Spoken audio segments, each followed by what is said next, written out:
சென்னை கொடுங்கையூரில் உள்ள ஹார்ட்வேர் கடை ஒன்றில் ஏற்பட்ட பயங்கர தீ விபத்தால் பல லட்சம் மதிப்பிலான பொருட்கள் எரிந்து சேதமடைந்தன. காமராஜர் சாலையில் காசிராமன் என்பவருக்கு சொந்தமான இந்த கடையில் நேற்று நள்ளிரவு திடீரென தீ விபத்து ஏற்பட்டது. காற்று வேகமாக வீசியதால் கடை முழுவதும் தீ மலமளவென பரவியது. இதனால் கடைக்குள் இருந்த பெயிண்ட் உள்ளிட்ட பொருட்கள் கொழுந்துவிட்டு எரிந்தன. தகவல் அறிந்த சம்பவ இடத்திற்கு விரைந்து வந்த தீயணைப்புத் துறையினர் 4 மணி நேரத்திற்கும் மேலாக போராடி தீ கட்டுக்குள் கொண்டு வந்தனர். இந்த விபத்தால் பல லட்சம் மதிப்பிலான பொருட்கள் சேதமடைந்ததோடு அப்பகுதி முழுவதும் புகை மண்டலம் மாறியதால் மக்கள் கடும் அவதிக்குள்ளாகினர்.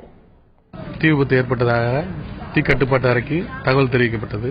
உடன் மணலி, மாதாவரம், அம்பத்தூர், வியாசர்பாடி, எஸ்பிளனேடு, எக்மோர் போன்ற தீயணைப்பு நிலையங்களிலிருந்து ஊர்திகள் வரவழைக்கப்பட்டு தீயணைக்கும் பணியில் ஈடுபட்டு தீ முற்றிலும் கட்டுப்படுத்தப்பட்டது. மெட்ரோ லாரி, வாட்டர் லாரி 4ம் இணைந்து தீயணைக்கும் பணியில் ஈடுபட்டு தீயை முழுவதும் கட்டுக்குள் கொண்டு வரப்பட்டது.